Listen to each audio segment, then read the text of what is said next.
What if electric cars didn't exist? Asking this question, you realize that much of the world would be extremely different if electric cars didn't exist. What if they never existed? That would make today's cities much less livable, and those of tomorrow even less so. Electric cars are environmental marvels and the very future of automated transportation. Many people who believe this will be surprised to learn that they already exist and have been around for decades. Today we've compiled a few things that would be missed if EVs didn't exist.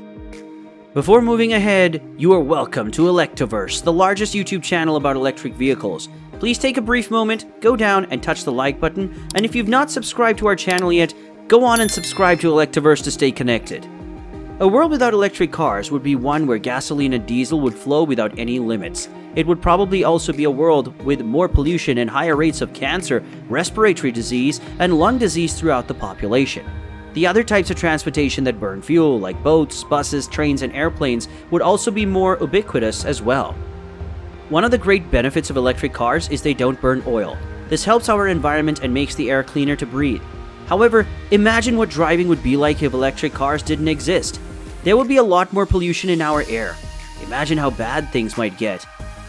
Computers might not have such a long lifespan as before because of all the smoke and ash that computer parts are constantly exposed to. Air quality might also decrease dramatically due to increased road traffic accidents when gas-powered vehicles collide with each other or with pedestrians and bicyclists. Traffic and commuting times might increase dramatically, which means people will spend less time doing more important things, like spending time with their family or making money. Our hospitals would be flooded with people that are experiencing respiratory problems related to poor air quality, thus slowing down the medical world's advances in medicine while we try to deal with this issue on top of everything else. The amount of deaths related to car crashes could also dramatically increase sharply because at some point there will be too many cars on the roads for even the best drivers in the world to handle properly, which may possibly lead to our own extinction. Experts predict almost 2 billion people will die from car accidents if gas-powered vehicles continue to be used at. There are many testimonies of people switching to electric cars for different reasons. Some want to save money on fuel and maintenance, others to stop destroying the environment, and others to fight against oil wars. And the list goes on. I'm sure you have your own reasons too, so let's ponder the consequences of a world without electric cars. Number 1. Air quality. Every time you drive, pollution is released into the air, posing serious health concerns for you and the environment, particularly for those who live close to major highways. Vehicles are a major source of air pollution, as is evidenced every time smoke rises from your car's exhaust pipe and from all the other modes of transportation we use to travel and carry commodities across the world. When there are too many of certain contaminants that would not ordinarily be harmful to humans in the air, or when they are present in excessive proportions, this is referred to as air pollution. Pollutants are released when automobiles burn gas. Even when we pump gasoline into our fuel tanks, vapor still escape into the air. 3 primary pollutants produced by automobiles. Number 1. Particulate matter. This is an airborne combination of solid and liquid droplets that causes atmospheric haze, harms your lungs, and enters your bloodstream. Number 2. Cars release carbon monoxide or CO when their fuel is consumed. Vital organs like your brain and heart are impacted when you breathe air with a high CO content. The Environmental Protection Agency estimates that up to 95% of all CO emissions in cities are likely to come from vehicle exhaust. Number 3. Nitrogen dioxide, NO2. This is created when fuel burns due to the reaction between nitrogen and oxygen, NOx. Emissions from automobile, trucks, buses, power plant, and off-road vehicles result in the formation of nitrogen dioxide or NO2.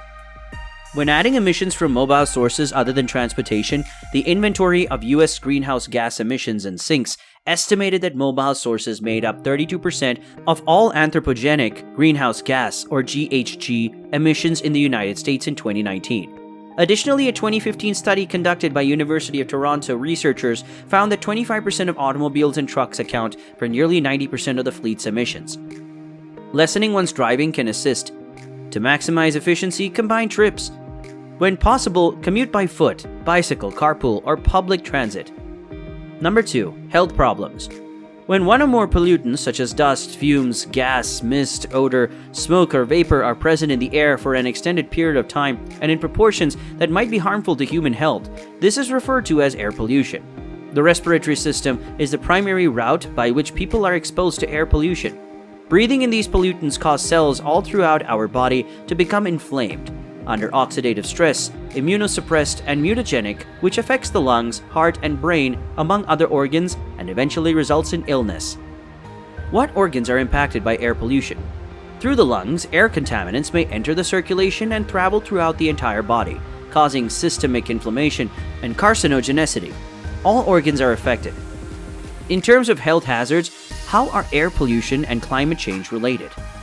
Pollutants have a negative worldwide influence on ecosystems and climate.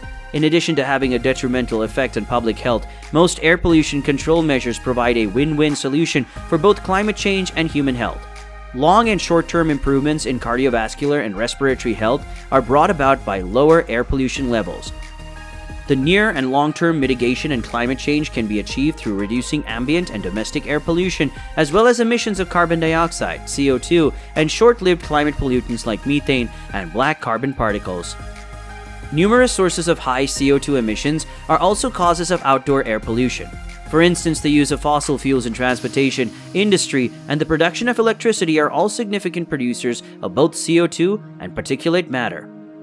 Another SLCP, methane, is 84 times more potent than carbon dioxide as a greenhouse gas, and it is a precursor to the air pollutant ozone. Ozone and black carbon have an impact on weather patterns and reduce agricultural outputs, posing a risk to food security. Number 3. Depleting resources. Our planet is running out of fresh water. In second place is oil and gas, exploitable that is, for cars.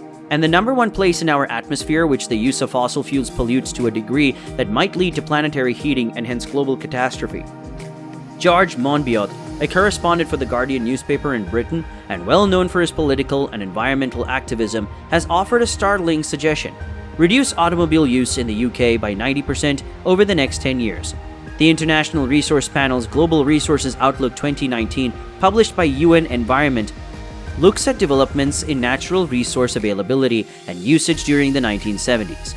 Its key results are more than 90% of biodiversity loss, water stress, and half of all global greenhouse gas emissions are caused by the extraction and processing of minerals, fuels, and food. Since 1970, resource extraction has increased by more than 3 times, with the usage of non-metallic minerals increasing by 5 times and the use of fossil fuels rising by 45%.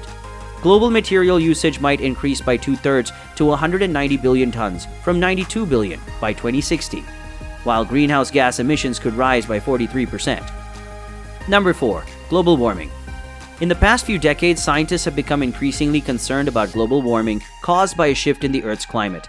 The burning of fossil fuels emit carbon dioxide into the atmosphere and helps sustain what is now called the greenhouse effect, a phenomenon that traps heat in the Earth's atmosphere. The term global warming was established later when the mechanism behind it became clear. What we're seeing, in essence, is the result of the greenhouse effect. The gasoline cars are essentially mobile, closed-in greenhouses on wheels. They pump heat, trapping carbon dioxide into the air around them. The long-term impact of this is likely to be devastating. What changes could we expect to see in the automobile industry and in transportation? For the sake of argument, let's suppose that you could go back in time and convince someone living in 1900 that within a century there would be thousands of electric cars on the road. There would be hundreds of times more bikes, buses, and other passenger vehicles in people's garages and driveways. Many people would use public transit routinely. A majority of intercity trucks would be electric. Let's conclude today's topic. Emissions from the transport sector are a major contributor to climate change. In many countries, policymakers have responded to this problem by providing financial support for electric cars, in the hope that this will lead to lower emissions and less climate change. The conservation of natural resources is an undeniable advantage of using electric automobiles, given that their superior overall efficiency when compared to vehicles powered by combustion engines make it possible to significantly reduce energy consumption. With the help of the life cycle assessment approach, it is possible to conduct considerably more thorough studies of the environmental effects of the growth of electromobility. The results may be challenging to understand because of the numerous variable elements that must be taken into account. Well, that's all for today. To find more information about electric vehicles, be sure to leave a like and subscribe to Electrverse. And if you want to listen to something more, please post them in the comments below. Our channel will keep you updated on trending topics. Thanks for your time. Cheers.